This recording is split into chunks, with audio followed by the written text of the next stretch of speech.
tous les saints de Dieu qui sont au bout des ondes. La grâce et la paix vous sont données de la part de Dieu le Père et de Jésus-Christ notre Seigneur. Amen. Louons Dieu et prions ensemble. Éternel Dieu, notre joie est de te louer toujours et en tout lieu. Père très saint, Père éternel, tu n'as pas dédaigné d'être appelé notre Dieu. Tu nous connais par nos noms et tu tiens le monde entier dans tes mains. Pour nous unir à toi, nous, ton peuple sur la terre, tu nous as créés, tu nous as appelés à la vie. Béni sois-tu, Créateur de tout ce qui existe. Béni sois-tu pour l'œuvre de tes mains, pour tout ce que tu as fait parmi nous, par Jésus-Christ notre Seigneur. Merci pour cette journée. Bénis-la pour nous, conduis-la pour nous, et que nous fassions ta volonté. Nous te demandons tout ceci, éternel Dieu, au nom et pour l'amour de ton Fils, Jésus-Christ. Amen. Seigneur, que n'ai-je mille voix pour chanter tes louanges, pour chanter tes louanges et faire monter jusqu'aux anges et gloire de ta gloire.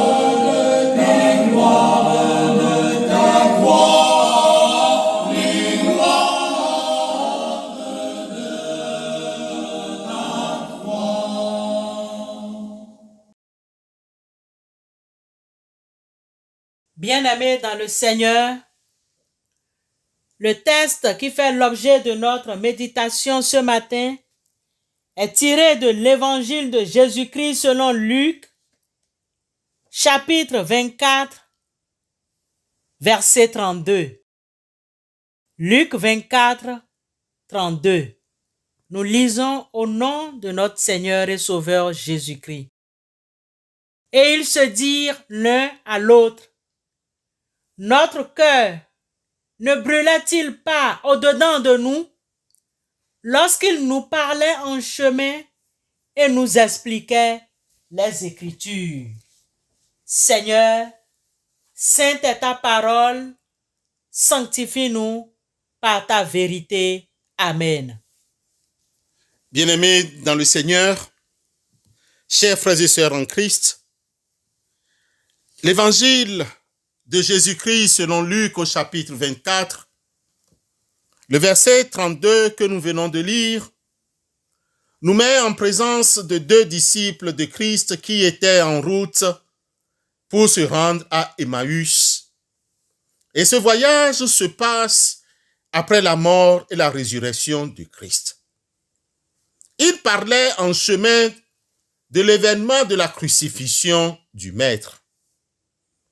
Ils s'avancent et ils voyagent entre eux.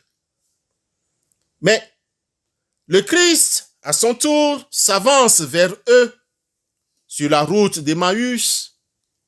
Mais les voyageurs ne le reconnurent pas et continuent d'échanger. Par leur incrédulité, ils étaient aveugles. Leur foi et leurs yeux sont encore dans la léthargie spirituelle. Jésus souhaite se révéler encore à eux en leur posant cette question. De quoi vous entretenez-vous en marchant pour que vous soyez tout tristes? Luc 24, le verset 17. Les disciples étaient très étonnés, surpris de constater que leur hôte n'est pas au courant de ce qui se passe dans le pays.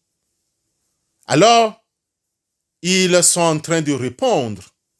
Un prophète puissant en parole et en actes a été crucifié. Il complète. Nous espérons que ce serait lui qui délivrerait Israël. Ô homme sans intelligence et dont le cœur est lent à comprendre tout ce qu'ont dit les prophètes, ne fallait-il pas que le Christ souffrit ces choses et qu'il entrât dans sa gloire?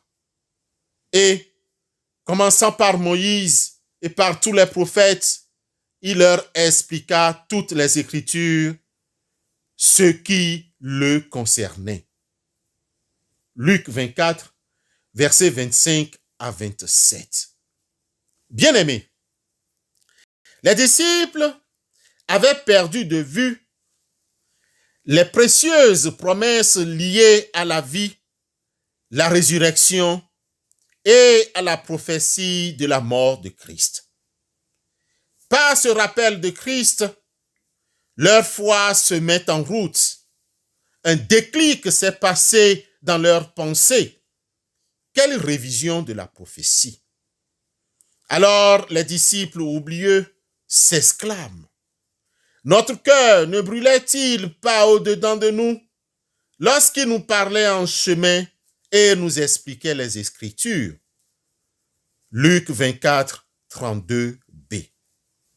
Chers frères et sœurs dans la foi, pendant que nous sondons les Écritures, certainement que notre cœur brûle en nous-mêmes, car nous découvrons la vérité. Lorsque nous découvrons de précieuses promesses contenues dans les Écritures, notre espérance est nourrie, notre foi progresse.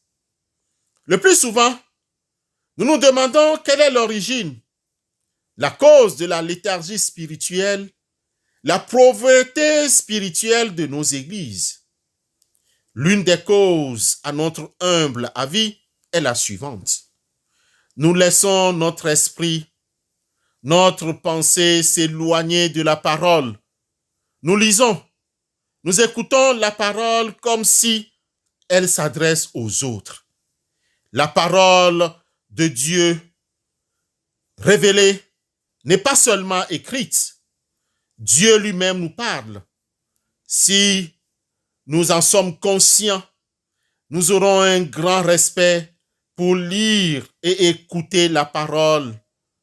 Avec quel respect nous ouvrirons-nous les Écritures et avec quelle passion sonderions-nous ces pages? Car la parole de Dieu est vivante et efficace, plus tranchante qu'une épée quelconque, à deux tranchants, pénétrant jusqu'à partager âme et esprit, jointure et moelle. Elle juge les sentiments et les pensées du cœur. Nulle créature n'est cachée devant lui, mais tout est à nu et à découvert aux yeux de celui à qui nous devons rendre compte. Hébreux 4, versets 12 et 13. Que le Seigneur nous donne les pensées nécessaires, l'idée nécessaire et l'écoute nécessaire à sa parole. Amen.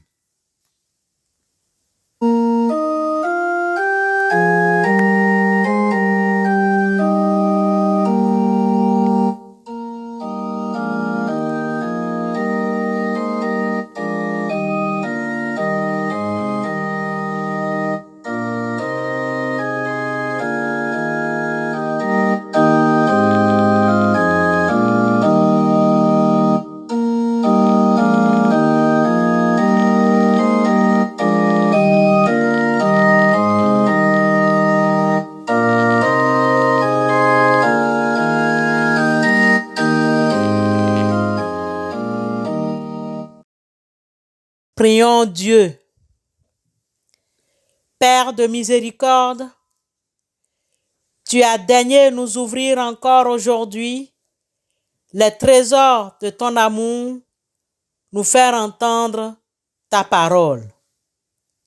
Seigneur, aide-nous à recevoir et à garder ta vérité afin que nous nous attachions à ton salut et que nous te consacrions notre vie tout entière. Auteur de toute grâce excellente et de tout don parfait, répands dans nos cœurs ton esprit d'amour et de sainteté pour que nous marchions dans tes voies et que, par nos œuvres, nos paroles et nos pensées, nous puissions glorifier ton nom 3 fois saint.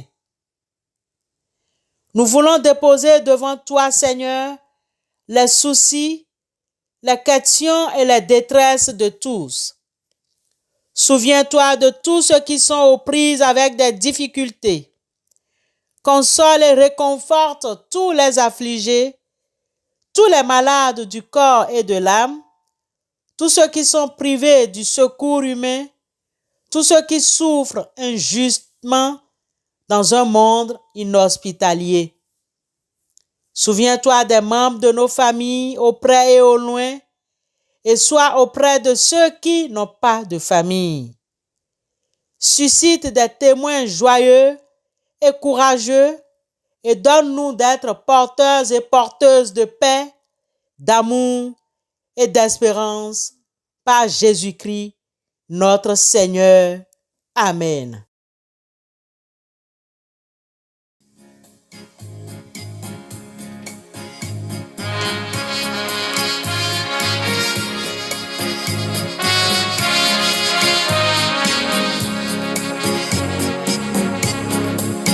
Sans Jésus, mon ciel est voilé. Sans lui, tout pour moi semble dur. Sans Jésus, tout perd sa beauté. Le jour le plus clair semble obscur.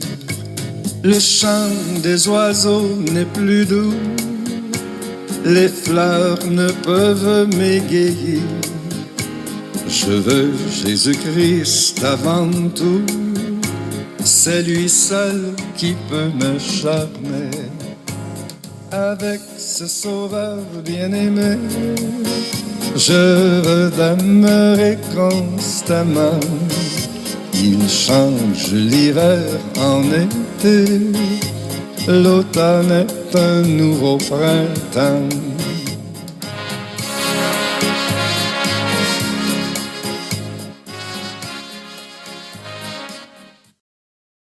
Recevons la bénédiction de la part du Seigneur.